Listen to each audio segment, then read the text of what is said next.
This is a review of the performance of the real estate market in Johnson County, Parker County, Wise County, and Navarro County in the Dallas-Fort Worth area of North Texas.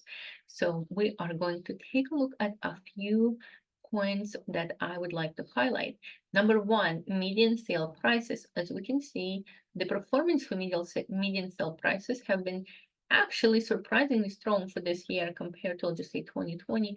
Even though we had quite a few months of turbulence by now, we're still kind of holding strong, especially for some counties. The strongest performance on price is coming from Parker County, which is in red, the Johnson County, which is in blue. Somewhat strong performance continues to be from Wise County. Navarro is kind of, again, Navarro is kind of stable, but also Navarro is trending downwards more than anybody right now. So this is as far as the price performance. Now, because of this data, you see how jagged and how irregular it is. It's similar to like heartbeat in many cases. What I would say that it's kind of hard to draw predictions from this data. But overall, what we can do is what we can do with what was happening with these months. At the same time last year, we're examining the November statistics from the October data. So for October in 2023, what we see that we had the same kind of jagged performance at that time, but that performance went somewhat smooth for Parker County. It was up and down a lot in Wise County with some really good sales at the end of the year. And then it was kind of stable for Johnson County and actually improved for Navarro County. So this graphs right here, this little portion of the graph, which is the end of the last year, indicates to me that for most counties, the projections are actually pretty good, except for Parker County. Parker County had big drop, and so did Navarro. But what we also see is that, let's find our December, January. What we can see is that in January, we actually had very decent performance from almost all counties except for Wise. Wise was the only one continuing to drop like a rock. Wise is the green one right here. Look at the performance of the prices for the winter/spring for the rest of the counties. They are not too shabby. So I would say, except for Wise County, what I would say is that most likely the prices that you're seeing right now are not going to decrease much more, and then might go up a little bit at the spring of next year.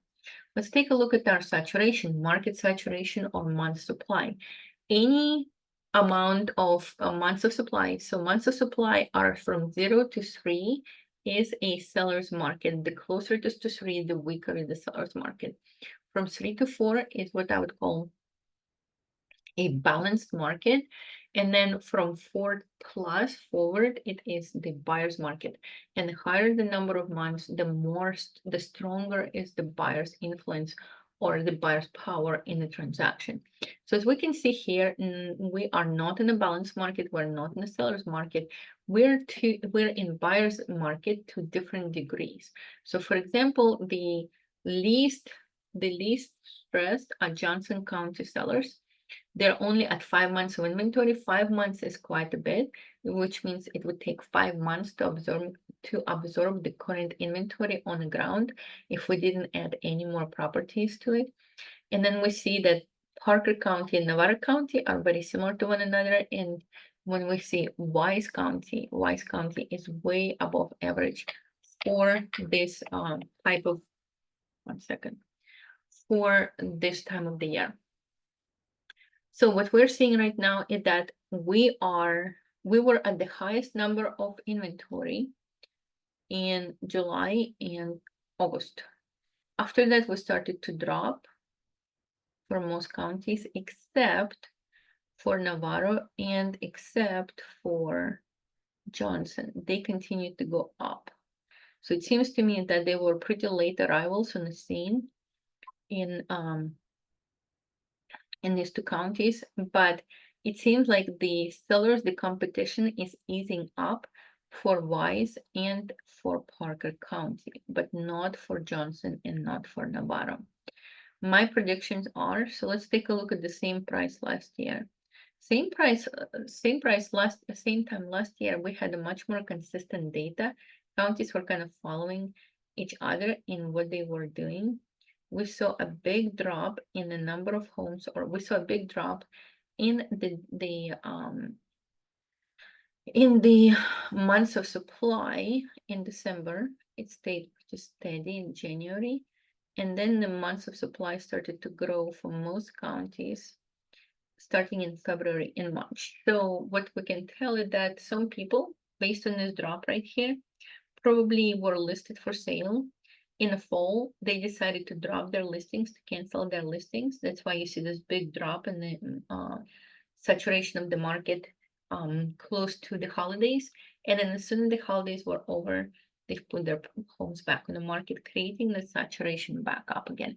So just be aware that at the beginning of next year in 2025, you're very likely to go to see you're likely to go see increase in the number of buyers shopping for homes, but at the same time, it's going to be that increase in the number of buyers shopping for homes, you're going to be canceled out by the number of sellers trying to sell at the same time.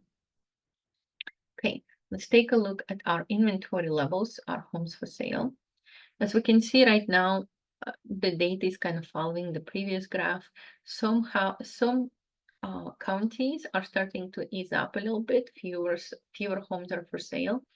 But one county specifically, and this is Johnson County, the number of homes for sale continues to increase in the last few months. It's even higher than it was during the summer.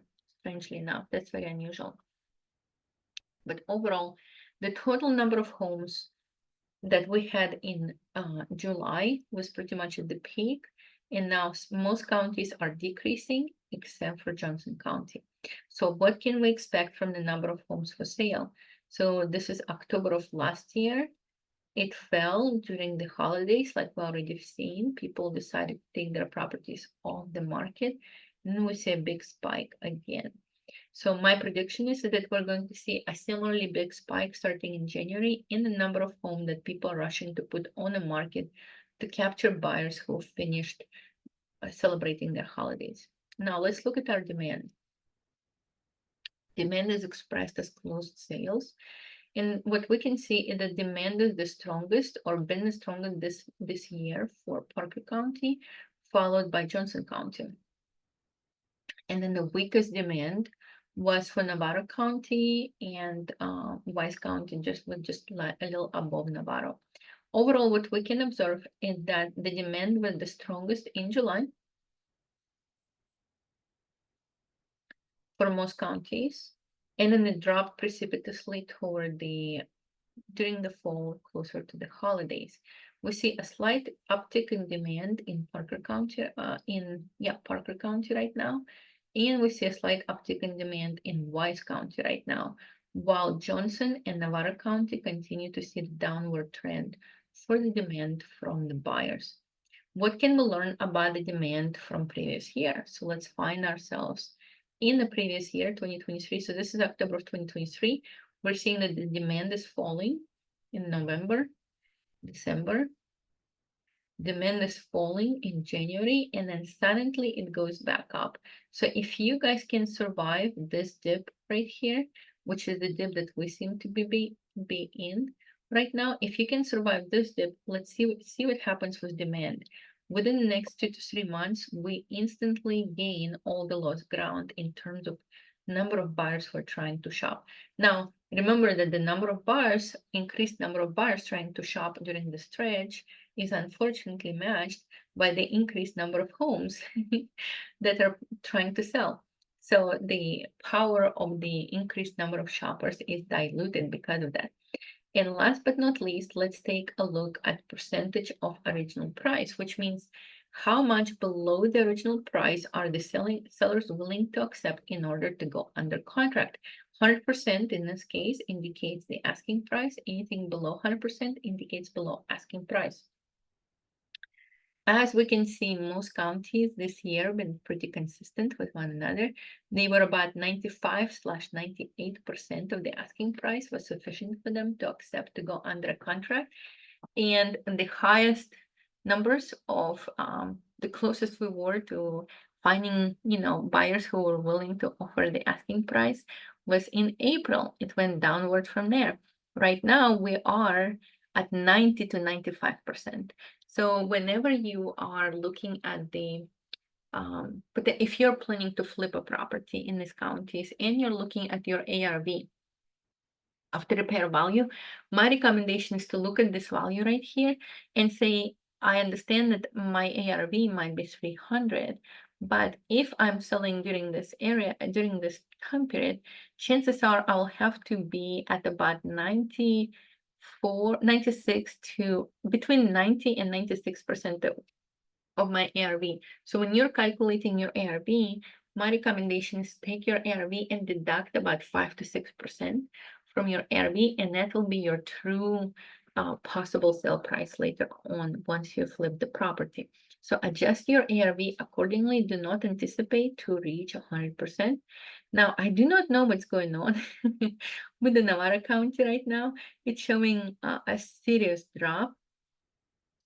I guess people decided that they need to sell before the Thanksgiving holidays, no matter what, and they're willing to slash their prices significantly to do that.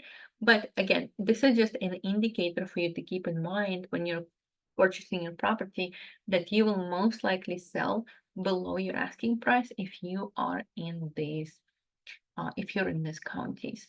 Okay, this was all that I wanted to cover for these specific counties. If you have any questions about the data, or if you would like me to dig deeper into the data on any county, city, or zip code, or even neighborhood, I can drill it down for you and make it as granular or as broad as you wish. I definitely can perform a lot of data analysis.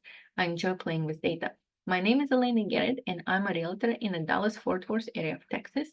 I live in Richardson, and my phone number is 469-371-4961. Feel free to reach out to me with any questions about your calculations for your flips or for your rental properties. See you the next time, and stay safe during the holidays.